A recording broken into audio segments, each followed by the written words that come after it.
siapa? Saya cucu tertua generasi penerus dari Tuan Stefanus Samberi. Tuan Stefanus Samberi adalah pelaku yang menandatangani status politik Papua Barat di dalam Negara Kesatuan Republik Indonesia dan kontrak karya pertama PT Freeport McMoran selama 30 tahun pada tahun 1967 sampai dengan 1990. Anda punya pembuktian? Dokumen kami lengkap. Tujuan Anda ke depan?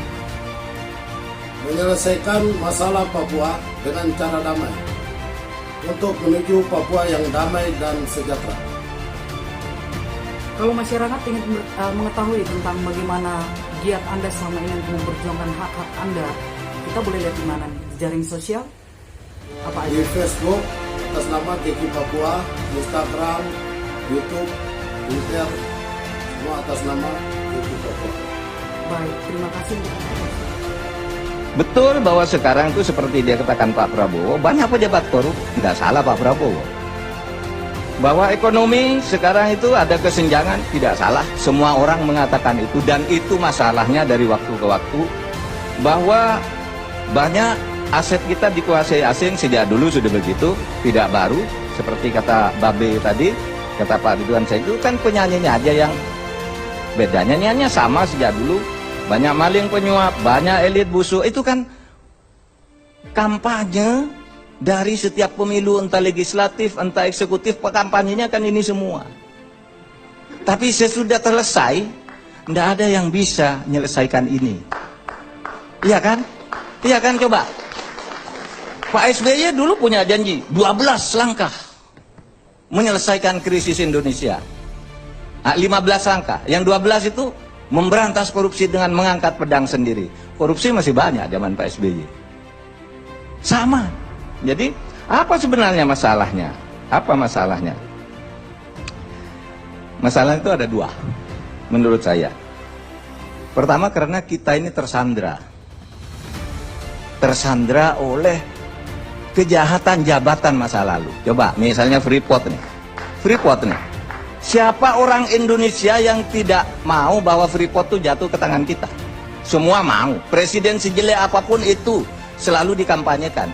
Tetapi ketika sampai pada masanya, ternyata Freeport itu sudah punya dokumen hukum di mana dia diberi hak secara resmi oleh negara untuk mengelola ini dan diperpanjang 10 tahun sebelum berakhir dan tidak boleh ditolak selama Freeport mau.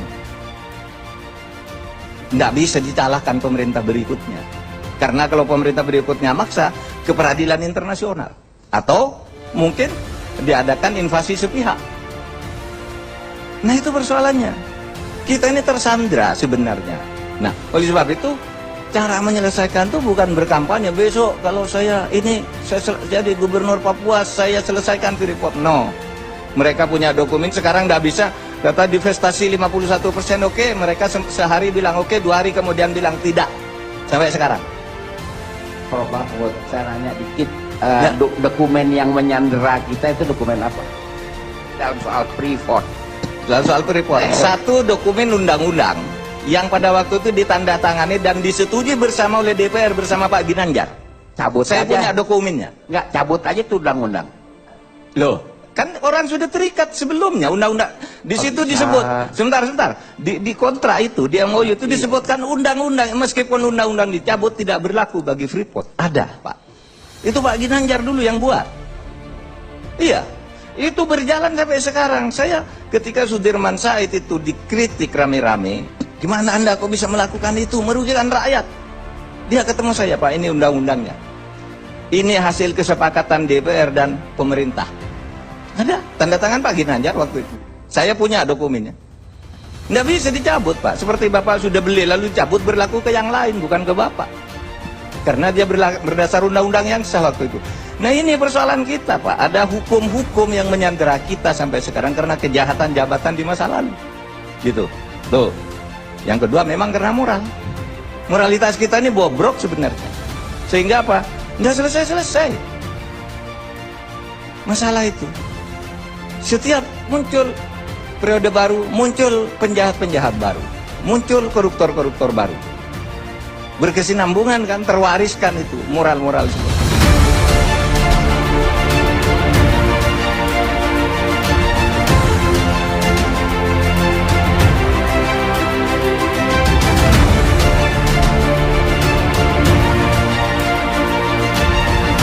persoalan Freeport ini persoalan kecil sebetulnya. Ya, persoalan cukup remeh sebetulnya. Tapi karena ini terjun dagang, kita diajak hitung-hitungan dagang, untung sekian persen, dapat fee sekian persen, pusinglah kita. Ya kan? Dan seolah-olah Republik Indonesia yang lagunya Indonesia Raya yang terbentang dari Sabang sampai Merauke itu, dari Miangas sampai Pulau Rote, ya, negara demokrasi terbesar nomor 3 di dunia, ya, dengan populasi terbesar nomor 4 di dunia, dan seluruh kekayaannya yang luar biasa itu tiba-tiba jadi sebesar PT, dan Presiden mengumumkan hasil kerja PT itu seolah-olah itulah segala-galanya hidup ini gitu. Ya, dia kayak presiden lebih kecil sedikit lah dari Presiden Freeport McMoran itu. Padahal kalau dia berbicara sebagai negara, apa urusannya gitu loh. Pasal 33 Undang-Undang Dasar 45, bumi, air, dan kekayaan alam yang terkandung di dalamnya dikuasai oleh negara dan dipergunakan sebesar-besarnya untuk kemakmuran rakyat. Konstitusi menugaskan kepada Presiden untuk mengontrol dan menguasai bumi, air, dan kekayaan alam yang terkandung di dalamnya. Itu mandat konstitusional yang tidak mungkin dibantah oleh siapapun. Semua perusahaan yang investasi ke Indonesia, dia membaca mandat itu, dia tahu konstitusi itu, dia hafal, dia terjemahkan dalam bahasanya, dan dia tahu konsekuensi dari terlibat dalam negara kesatuan ini gitu. Kalau kita mengirim sinyal seperti itu, maka pejabat-pejabatnya juga jadi otaknya besar, kebanggaannya jadi besar. Jadi negara kita dengan segala macam, kalau macam-macam, ada jutaan rakyat saya yang berontak, ada jutaan ada ratusan ribu tentara, ratusan ribu polisi. Begitu cara berpikirnya. Maka jangan ubah presiden kita itu menjadi pemilik PT. Ya, sebagaimana sebelumnya dia itu gitu loh. Dia harus jadi negara, kepala negara. Aris Azhar, pengacara 8.000 karyawan Freeport yang di PHK. Ini apa hubungannya dengan divestasi dan apa yang terjadi? Karena tiap minggu saya di-tweet terus oleh orang Papua supaya ini diangkat. Maka hari ini Anda saya undang.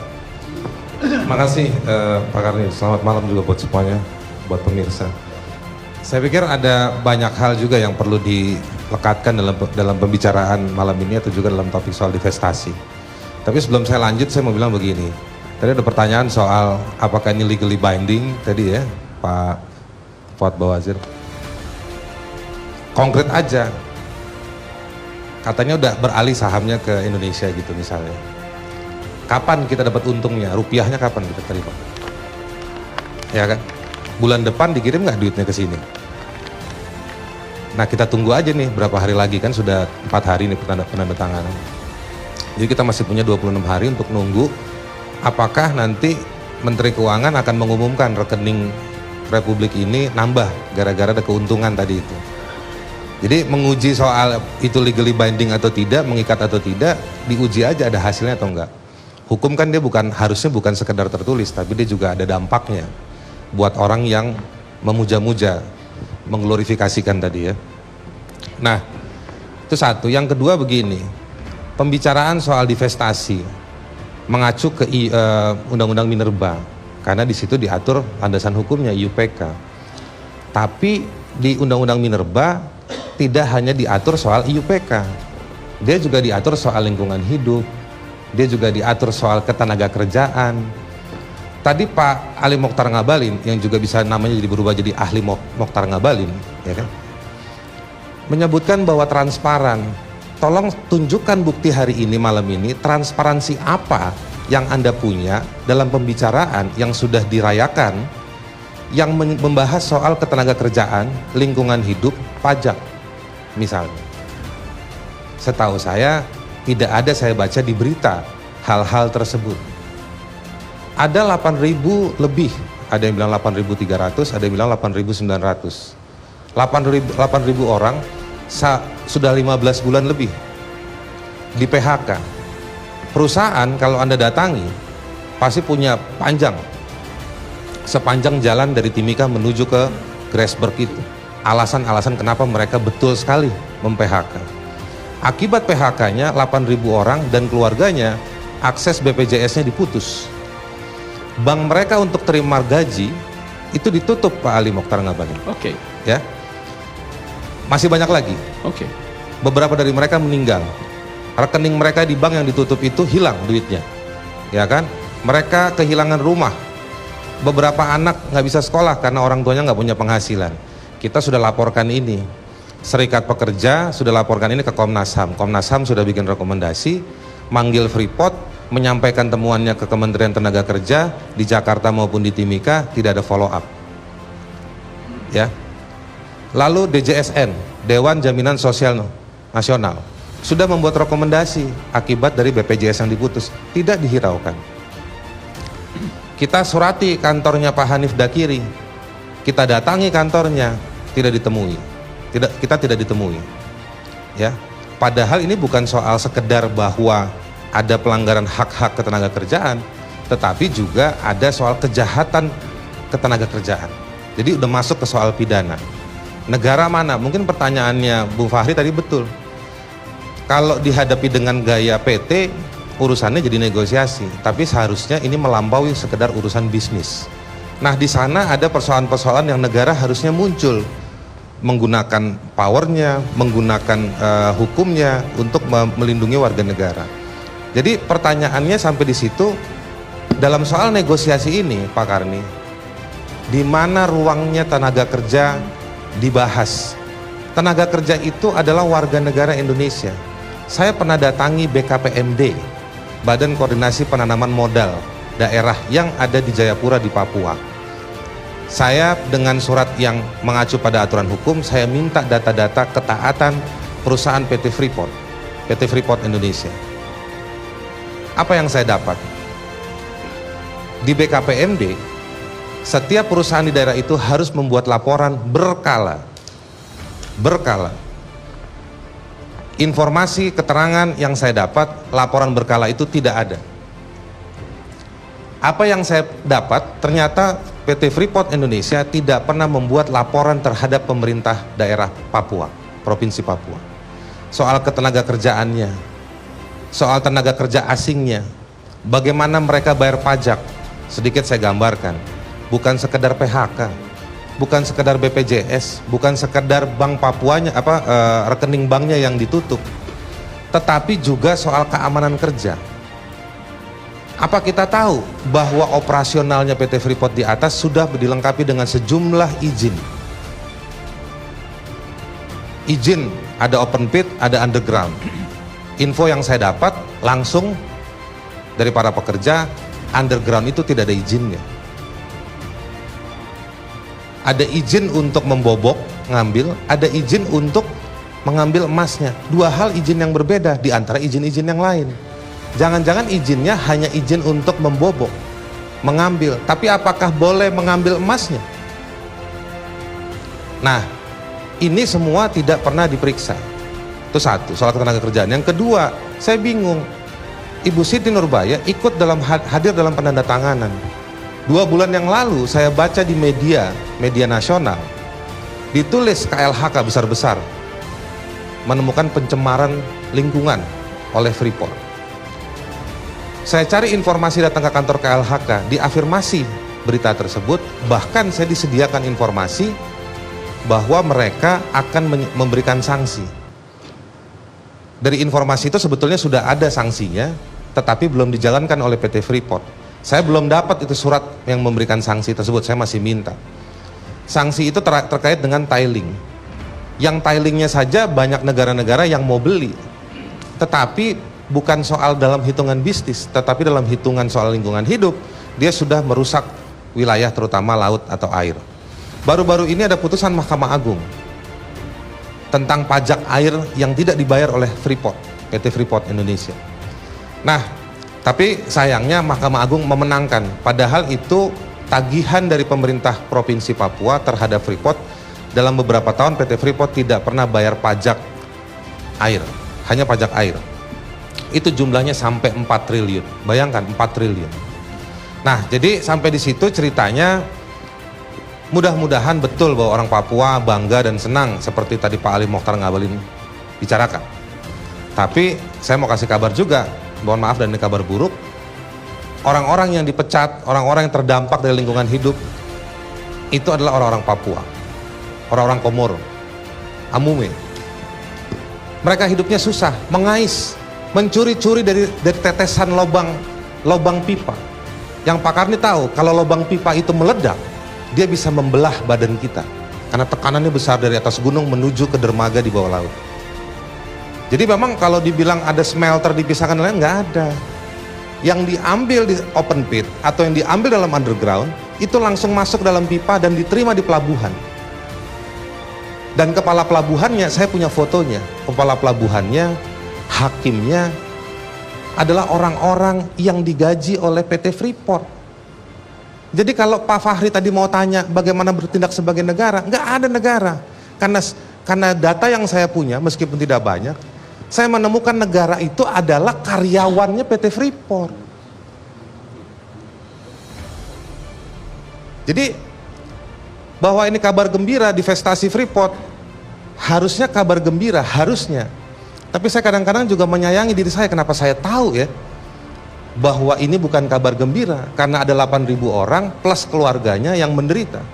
Karena saya tahu ada masyarakat adat di Papua yang tidak berdaulat atas tanah. Siapa yang pernah memeriksa soal hak atas tanah yang digunakan oleh PT Freeport? Tidak ada. Boro-boro mau tahu, kita mau masuk aja ke setrum barangkali ke wilayah Freeport. Itu negara sendiri. Semuanya disediakan. Nah, ini yang menurut saya yang harusnya jadi perhatian dalam proses divestasi. Divestasi itu nggak sekedar bahwa, saya mohon maaf, logikanya juga jadi aneh. Harusnya kalau menurut Undang-Undang Minerba, divestasi ini adalah pemilik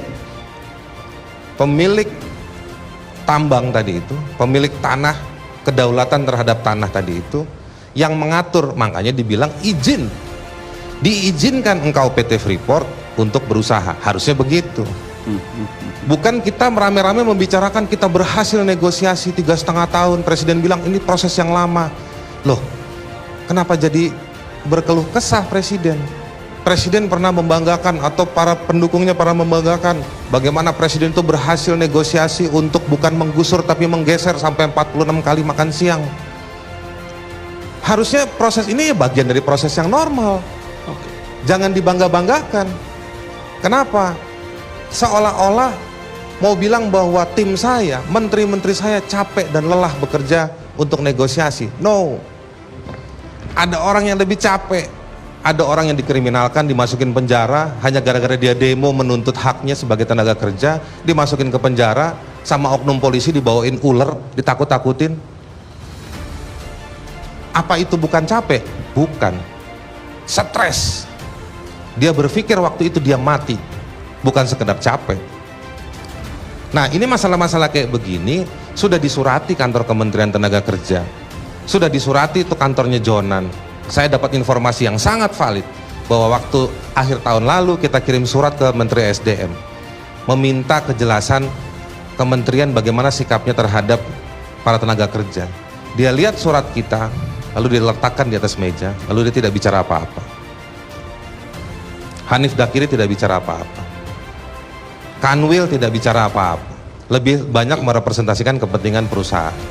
Sayang sekali malam ini pihak perusahaan tidak bisa hadir. Karena saya bawa data-datanya. Kalau dia mau lihat kita bisa tunjukkan. Nah, jadi divestasi bukan sekedar bagaimana kita mengambil uang hasil jual emas miliknya orang Papua. Itu miliknya orang Papua. Kita yang mau menikmati pun tidak mikirkan orang yang punya itu. Saya mesti kasih kabar juga, ini bisa kabar buruk, bisa kabar baik. Di sekitar Freeport itu ada 51 individu, yayasan, dan perusahaan. Perusahaan-perusahaan ini adalah sejauh yang saya periksa di kantor, perusahaan-perusahaan ini dimiliki oleh pejabat-pejabat yang super elit tinggi di Republik ini. Kalau saya sebutkan namanya di sini, geger Mangkubumi. Jadi saya nggak usah sebutkan. Dan mereka politisi. ada orang partai, ya, pejabat negara. Jadi saya mau bilang begini, ini soal Freeport, udahlah, jujur aja, nggak usah kita bilang bahwa ini divestasi dan lain-lain. Enggak, semua orang begini sama Freeport. Dan yang minta-minta begini ini pejabat negara. Rejimnya rejim ini, rejim dulu, sama semua. Mohon maaf ya, sama. Iya. Sama. Jadi ini soal bagaimana minta duit sama Freeport. Itu duit besar. Jadi kalau Pak Ali Mohtar Ngabalin ngomong transparansi, Anda bawa angkanya nggak? Berapa yang masuk ke kas negara? Oke, saya akan jawab Anda. Berapa yang masuk ke perusahaan-perusahaan? Anda punya datanya. Nah, untuk itu, sedikit. Supaya publik jangan keliru. Sedikit. Supaya publik sedikit. Giliran Anda. Oke. Selesai dulu. Ya. Karena ini pernyataan sesat dan menyesatkan. Iya, Anda harus boleh- diklarifikasi. Anda boleh jawab nanti, tapi kasih kesempatan Oke. orang ngomong.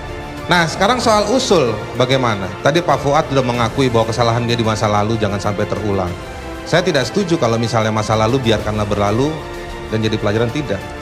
Ada cara kita yang lebih terhormat. Ya, ada banyak lawyer di sini. Agreement itu bisa dibatalkan. Saya mau ngasih cara. Audit PT Freeport. Setuju ya Pak akademisi? Audit pajaknya, audit tambangnya, audit tenaga kerjanya, audit lingkungannya. Audit itu semua, kalau ditemukan, maka kita akan menemukan satu alasan yang sangat baik untuk kita meminta koreksi perjanjian tersebut. Karena kita menemukan masalah yang sangat konstruktif terjadi di tengah-tengah situasi di mana kontrak karya atau IUPK itu diberlakukan. Nah, ini yang sebetulnya kita ini melupakan itu semua, membiasakan melupakan yang lalu-lalu. Tidak. Pelaku masa lalunya aja datang, aku salah. Ya kan? Nah, saya bukan pelakunya tapi saya tahu. Nah, berarti ada saksi. Baik. Dia disuruh sama pelaku. Nah, Kalau mau diusut saya bisa jadi saksi. nah. Jadi Pak Karni, menurut saya kita punya banyak alasan untuk lebih baik memperlakukan PT Freeport Indonesia tidak semata-mata mencari uang dari Freeport, tetapi kita harus menyelamatkan manusia, menyelamatkan lingkungan tempat manusia para hidup. Nah, ini yang menurut saya kita seolah-olah nggak punya konstitusi, kita seolah-olah tidak menghargai hak masyarakat adat, hak ulayatnya orang Papua, kita seolah-olah tidak menghargai tenaga kerja orang Papua. Belum lagi misalnya kita bicara soal berapa lama setelah 50 tahun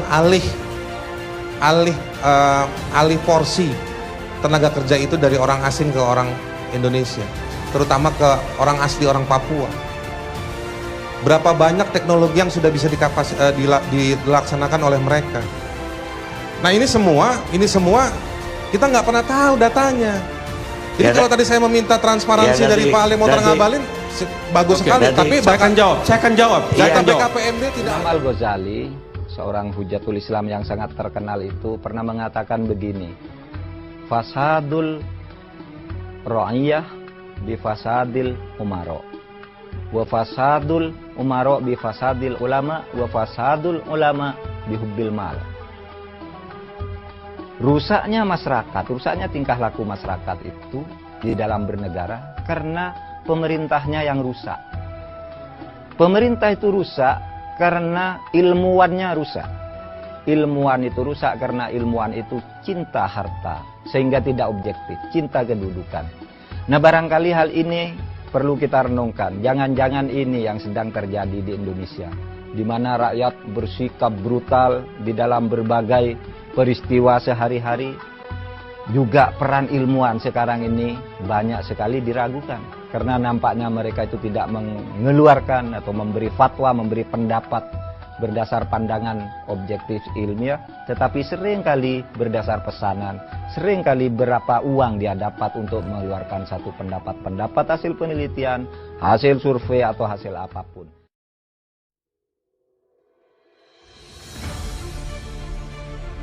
Surat terbuka kepada Yang Mulia Presiden Republik Indonesia di Jakarta. Salam perdamaian dunia. Dengan ini, kami generasi penerus Tuan Stefanus Samberi menyatakan bahwa kontrak karya pertama PT Freeport McMoran yang ditandatangani oleh Tuan Stefanus Samberi selama 30 tahun, tahun 1967 sampai tahun 1997, itu legal. Sedangkan kontrak karya kedua yang ditandatangani oleh pemerintah Republik Indonesia dengan PT Freeport McMoran selama 30 tahun, tahun 1991 sampai tahun 2021, dan PT Freeport McMoran sepakat melakukan divestasi 51% saham kepada pemerintah Republik Indonesia adalah ilegal karena tanah Papua Barat, Sorong sampai Merauke adalah milik orang Papua Barat. Lain daripada itu bukan pemilik. Jadi pada intinya 51% saham PT Freeport McMoran selama 54 tahun adalah milik orang Papua Barat. Dalam kurung Tuan Stefanus Samberi, pemimpin besar Papua Barat. Kami melihat dan mendengar semua pernyataan pemerintah Republik Indonesia selama ini bahwa Papua Barat adalah wilayah Indonesia yang sah di dalam Negara Kesatuan Republik Indonesia.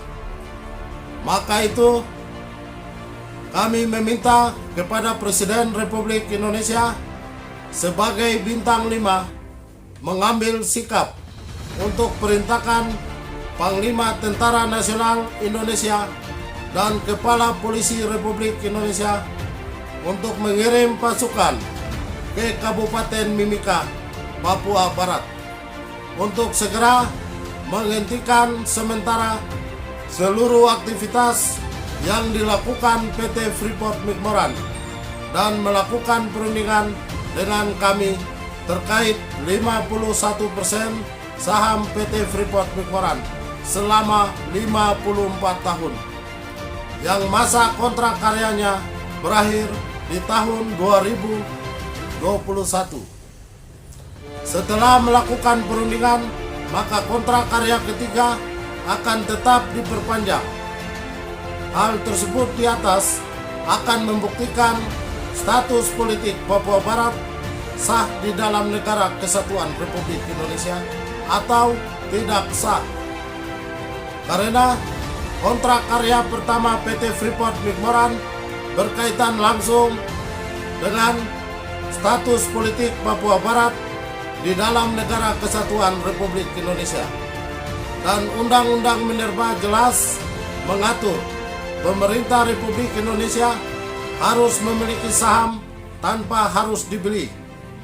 Dan semua perusahaan asing yang masuk kerja di wilayah Negara Kesatuan Republik Indonesia harus tunduk patuhi terhadap undang-undang yang berlaku di Negara Kesatuan Republik Indonesia. Tapi kenyataannya selama 54 tahun pemerintah Republik Indonesia tidak memiliki 51% saham di PT Freeport McMoran.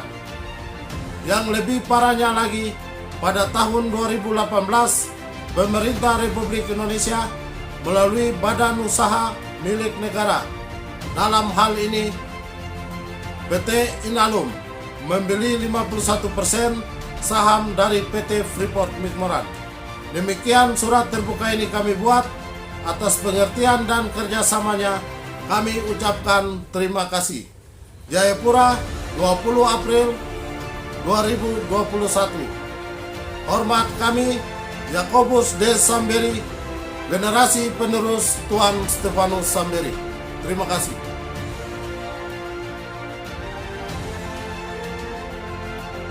Masih ada cita-cita yang belum tercapai, pasti. Pasti ada. Saya mau lihat Indonesia yang seutuhnya. Saya mau lihat seiring dengan matahari yang terbit di ufuk timur satu ketika dalam waktu tidak terlalu lama. Ada anak-anak Indonesia yang kulitnya hitam, rambutnya keriting jadi presiden di Republik ini. Ada anak-anak Indonesia yang kulitnya hitam, rambutnya keriting jadi presiden di Republik ini.